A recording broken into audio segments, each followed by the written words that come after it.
Ready. নমস্কার বন্ধুরা, উষা রান্নাঘরে তোমাদের স্বাগত। তো আজকে আমরা রান্না করতে চলেছি সজনে ডাঁটা, আলু, তেলাপিয়া মাছ আর বাড়ির বানানো বড়ি দিয়ে পাতলা ঝোল। তো কিভাবে বানাবো চলো তোমাদেরকে দেখাবো। তো চলে এসেছি আমার রান্নাঘরে। এই যে বন্ধুরা আসছো, দেখো এই যে আমি বসে পড়েছি রান্না করতে। তো আমি উনুনটাকে ধরিয়ে নিই।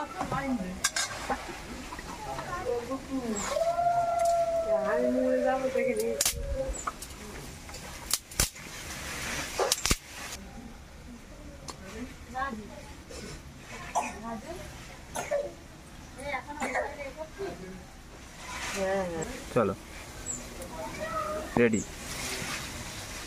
বন্ধুরা আমি উনুনটা জ্বালিয়ে দিয়েছি, কড়াটা বসিয়ে দিয়েছি, একটু গরম হোক। গরম হলে আমি তেল দিয়ে দেবো। আচ্ছা একটু গরম হোক। চলো রেডি।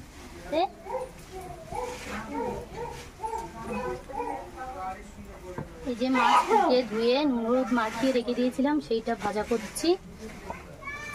দিয়ে দিচ্ছি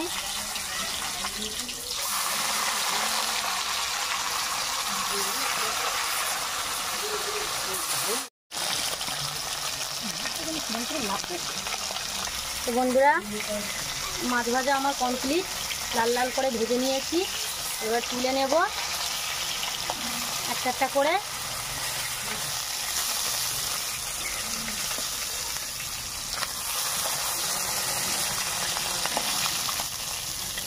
এই দেখুন মাছ ভেজে আমি তুলে নিয়েছি। তো বন্ধুরা, এবার মাছের ঝুঁকি কি দিয়ে সেগুলো তোমাদের দেখাবো। এই যে বাড়ির বানানো তৈরি বড়ি, এটাও আমি এই মাছের তেলেই ভেজে নেব। আর টমেটো কুচি, আলু কুচি, সজনের ডাঁটা কুচি, পেঁয়াজ কুচি, এখানে আছে আদা বাটা, রসুন বাটা, ধনে বাটা, জিরে বাটা, শুকনো লঙ্কা বাটা, এখানে আছে ফোড়নের জন্য শুকনো লঙ্কা, পাঁচ ফোড়ন, হলুদ গুঁড়ো, নুন আর এই তেল নিয়েছি। এবার বলো এটা। তো বন্ধুরা, এগুলো যখন আমি রান্না করব কড়াইতে যখন দেব, আবার বলে বলে দেব। বন্ধুরা, কড়াইয়ে একটু তেল দিয়ে দিচ্ছি, মাছের তেলে বাড়ির বানানো বড়ি সেই তেলেই ভেজে নেব একটু লাল লাল করে।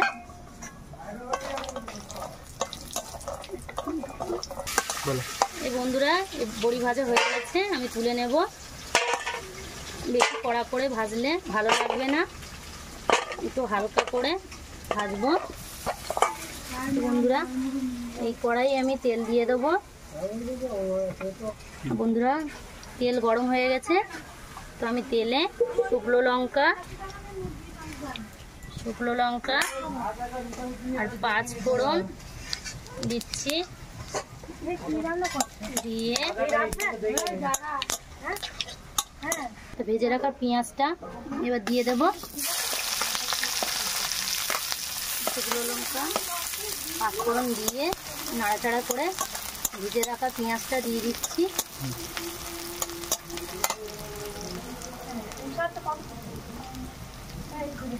তুমি রেগুলি, আমি এগোবো না। প্রথমে আমি আলুটা দিয়ে দেব, ধীরে ধীরে সুন্দর করে আলুটা দিয়ে দেব।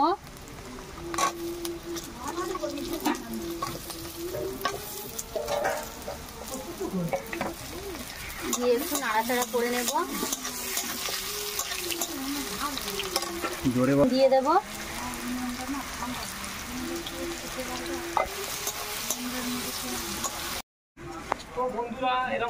তো বন্ধুরা, ভেজে রাখা বড়িগুলো আলুতে দিয়ে দেব, দিয়ে একটু নাড়াচাড়া করে নেব। নাড়াচাড়া করে সজনে ডাঁটা দিয়ে দেব।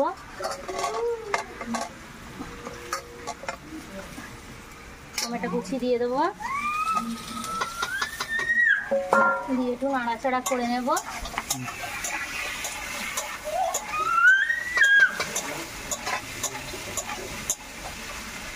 একটু সামান্য লবণ দিয়ে দেব।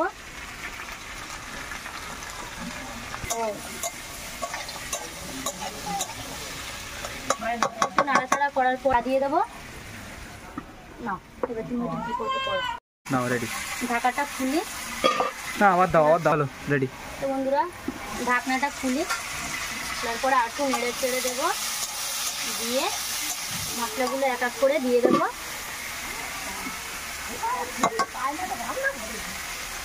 আদা বাটা, রসুন বাটা দিয়ে একটু নাড়াচাড়া করে নেব।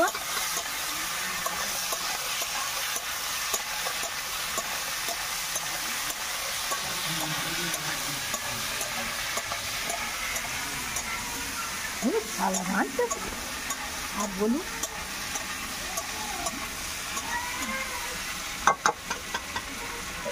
ধনে বাটা দিয়ে দেবো, জিরে বাটাটাও দিয়ে দেবো, শুকনো লঙ্কা বাটা দিয়ে দেবো। একটু নাড়াচাড়া করে নিই বন্ধুরা।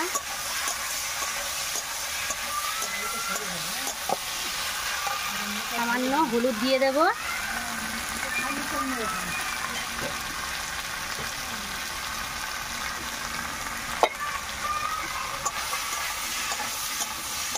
দিয়ে একটু নাড়াচাড়া করে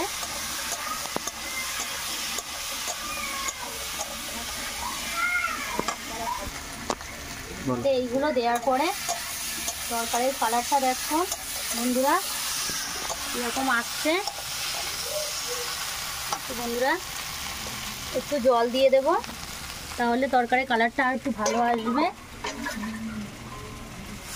সামান্য জল দেব সিদ্ধ হওয়ার জন্য, দিয়ে একটু নাড়াচাড়া করে নেব। নাড়াচাড়া করার পরে একটু ঢাকা দিয়ে রাখবো, দিয়ে একটু সিদ্ধ করে নেব। তখন বলবো না। তো এবারে একটু ঢাকনা খুলে একটু নেড়ে চেড়ে দিই, দিয়ে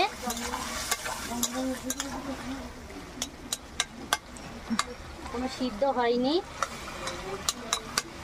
তো আর একটু ঢাকনাটা বন্ধ করে দিই। তো ঢাকনাটা খুললাম, দেখে নেবো আলু সিদ্ধ হয়েছে কি না।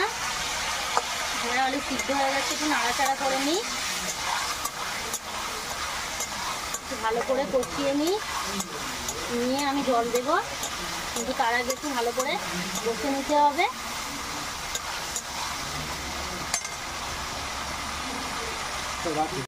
ভালো করে কষা হয়ে গেছে, এবার আমি জল দিয়ে দেবো। এবার আমি জল দিয়ে দেবো।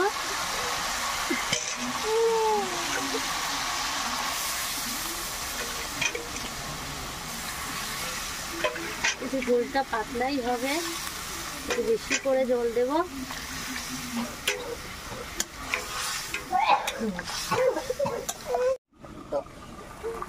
ঢাকনাটা খুলে নিলাম, ফুটে গিয়েছে তরকারিটা।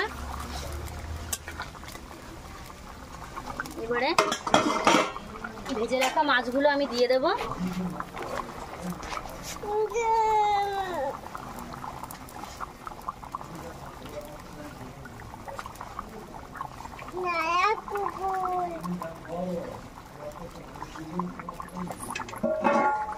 মাছগুলো দিয়ে একটু নেড়ে চেড়ে দেবো,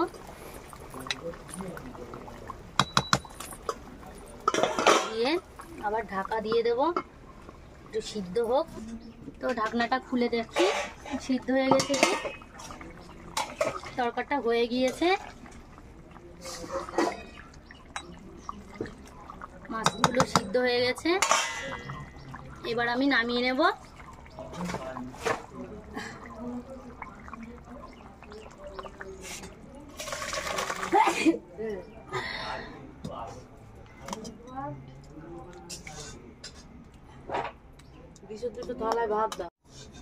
হয়ে গেছে মাছের ঝোল তৈরি। গরম ভাত দিয়ে খেয়ে দেখবেন কেমন লাগে।